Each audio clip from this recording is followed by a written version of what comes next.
forever. 2-2. Tatis swings and misses for strike 3. His second K tonight. How are you supposed to hit that? A 100-mile-an-hour fastball straight down the middle to Fernando Tatis Jr. and even he can't hit that? Hey, I'm glad I quit baseball at 16, 17 years old because there is no way I am touching that. But what's going on, everyone? It's Fuzzy. Welcome back to yet another MLB recap. We have so much to talk about today. Ronald Acuna Jr. made history yesterday, and then after the game, he started dissing the Marlins on multiple platforms. I'm talking Instagram, I'm talking Twitter. He was relentless. We have the Astros facing off against the A's, and then the Astros were talking some mess after the game, and then Giancarlo Stanton hit a ball so far, I don't think it's landed yet, and the game ended 10 or 12 hours ago. So there's so much to talk about. I'm excited. Let's go. Without further ado, let's start talking baseball. One strike pitch. Fastball on the outside corner, hit in the air, right field side, deep, got a chance to go. That ball is gone. You always get a sense that he got a hold of one because he will stand and admire it. He may have hit it over the bullpen. So with that home run and majestic bat flip, Ronald Acuna Jr. became the youngest player ever to have a leadoff home run in the postseason. So the fact that we have so many young studs in Major League Baseball, Fernando Tatis Jr., you have Juan Soto, even though he's not in the playoffs, we saw what he did in the World Series last year with his shuffle every time he took a ball, and then we have Acuna. This kid is special. I also want to note that the Marlins did not play a good game yesterday, and I don't know if it was on purpose, but they hit Ronald Acuna Jr. again.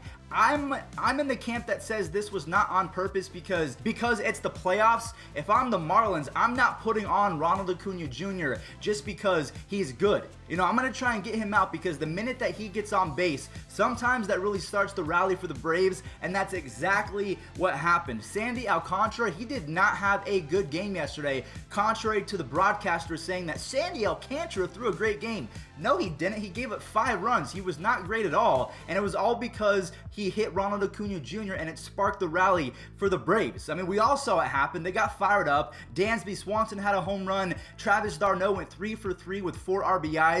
And I understand all of the Braves' frustration when they say that, why are you hitting Ronald Acuna Jr. over and over and over again? I think this is now 10 times in the last 3 years that Ronald has been in the league that Marlins pitchers have hit him, so I understand. But considering it's October, it's the playoffs, and Alcantara does like to throw inside, and Acuna, when he finishes his stride, he's pretty much on the line of the batter's box. I don't think that one was intentional, but you can make an argument that it was because the Marlins, they seem to only hit that one specific player, Ronald. So the Braves beat the Miami Marlins pretty handily yesterday, and then after the game, Acuna, he was feeling himself and he went ham on the Marlins. On IG, he quoted Conor McGregor by saying, "I would like to take the time," something like that, "I would like to take the time to apologize to absolutely nobody." I just want to say from the bottom of my heart, I'd like to take this chance to apologize to absolutely nobody. So if you don't remember, that was the quote from Conor. He said it after he beat,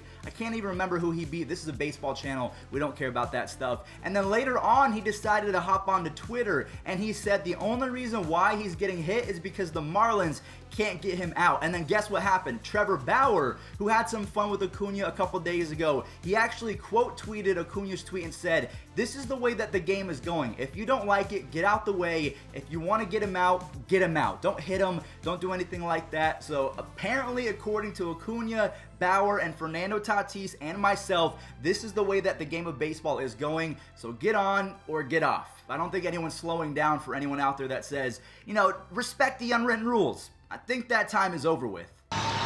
Springer will lift this in the air to left center field. Fifth, and Maldonado will drive this to deep left center field. And here's a drive to deep left field off the bat of George Springer, and he's left the yard again. Into the pavilion in left field for Springer. He homered in the third. So I tried to warn you guys all year that even though we don't like them, the Houston Astros are still a good baseball team. And in my opinion, when you consider their playoff success so far, they are one of the elite teams. I would say the Rays, actually, you know, it's the final teams. They're all elite. I would give them that. I don't want to take anything away from any of these squads. They've had great 2020 seasons. George Springer followed up Carlos Correa's 2-home-run game with a 2-home-run game of his own as they beat the A's pretty easily. Framber Valdez Valdez, his emergence kind of saved the season for them. He goes 7 innings, only 2 earned runs, and the bullpen, they close the door, and the A's now have to win the next 3 games in a row. And I want to ask you all to let me know in the comment section down below. Do you think this series is over? In my opinion, I would lean towards yes, because I mean, the Astros are playing so well, I can't see them losing 3 consecutive games. They're going to have Zach Greinke out there. I think that he's going to have a better start. So in my opinion, it might go 2 more games, but the Astros, the momentum is on their side, and they're playing with the chip on their shoulder. Regardless of what I think about that chip on their shoulder, it's real, it's a thing, and they're playing really well. Now, there was a Twitter discussion that I saw from inside sources that Astros players were playing with vengeance. What do you mean vengeance? They said that they're trying to prove the haters wrong. We're not hating on you because you're good at baseball. We're hating on you because you've kind of been jerks since 2017 and you got caught. So again, I know that this is kind of beating a dead horse, but I just don't understand what the Astros organization is thinking when saying that they are coming back for vengeance and they're trying to prove the haters wrong. I think we all can tip our cap to how well they're playing. It's just their attitude. Very, very weird what the Astros are going for. Their their human resources guy needs to get fired. So before we talk about the Yankees versus the Rays game, I do quickly want to discuss how bad the umpire was. He was horrible. CB Buckner, I mean, you could go ahead and call him CB Suckner yesterday. This was his overall kind of strike to ball ratio yesterday. There was a ball up in like 4 feet off the zone where it says 1. How did he even call that a strike? And overall, it was just kind of a weird day for Yankees and their fan base as Deivi Garcia goes 1 inning and then he gets pulled for a home run hap. That's what they call him, JA home run hap. He gives up 4 earned runs in the next 2.2 innings as the Rays are up for 4 home runs. Randy Arozarena is the best player in the world right now. I mean, he legit thinks that he's A-Rod. And also, just like Sandy Alcantara, can we stop saying that Tyler Glasnow had a good start? He didn't have a good start. 4 earned runs, 3 walks in 5 innings. That is not good at all, but I'll tip my cap to the Rays because they came in clutch with the offense, and also Nick Anderson and that bullpen, they delivered. In my opinion, Nick Anderson is the most underrated player in all of baseball. If he comes into the game, you pretty much can just say, you know, pray to the gods that you're going to get at least a hit because he's that dominant. So the Rays strike out 18 Yankees yesterday as Randy Arozarena and Austin Meadows and the rest of that club, they stay hot. So the series is now evened up at 1 apiece. I'm super excited for game number 3. Masahiro Tanaka is going to have to come in huge. But let me know if you're a Yankees fan, if you're worried as a Rays fan, do you think that you're feeling confident, or because it's 1-1, you can't get too cocky just yet. Moving on to the final game of the day. This pains me to say that Mike Clevinger was cooking in his first inning back from injury, but then he left in the second inning because of more arm soreness and more arm fatigue. I mean, he was so good. So good. And unfortunately, the Padres with errors and missed pitches, the Dodgers sealed the deal, and they are now up 2-0 in the series already. But you also have to give credit to Dodgers pitchers because yesterday, they only allowed 3 base hits, 1 earned run, and they racked up 14 strikeouts against a really good Padres team.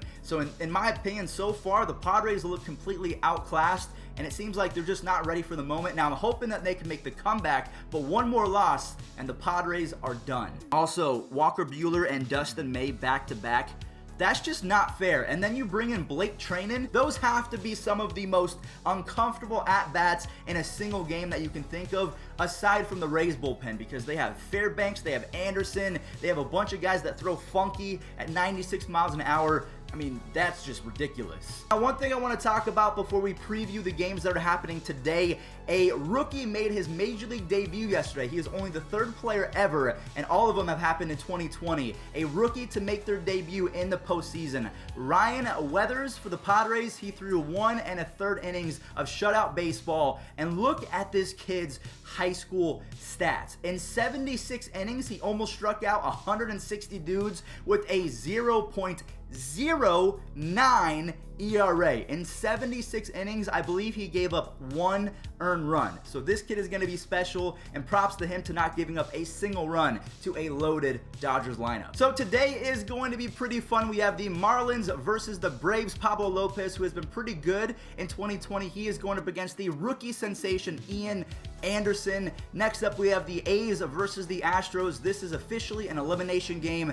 Jesus Luzardo is going to have to be 2019 postseason Jesus Luzardo as he's going up against Jose Urquidy. We have Charlie Morton versus big game postseason Masahiro Tanaka. And then I think the Padres are going with an opener, but I can't tell. But Clayton Kershaw is on the bump for the Dodgers, so let's see what he does, if he has yet another good start or if he implodes like how Clayton Kershaw usually does in the playoffs. Again, I just want him to be good. I like seeing Clayton Kershaw at his best, especially in the postseason, because it's not something we've seen very often. All right, everyone. Well, that is going to do it for today's MLB recap. I hope that you did enjoy. I tried to get a little bit spooky with the pumpkin over here, a little dragon skull, and then a little frog. I don't know if you guys noticed, a little skeleton frog. But thank you all so much for watching. Stay safe out there and enjoy this day in MLB history. You better measure right.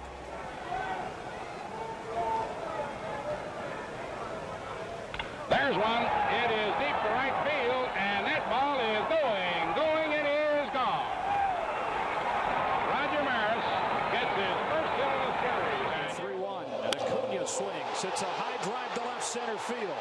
Taylor back at the wall. It is gone. A grand slam for Acuna.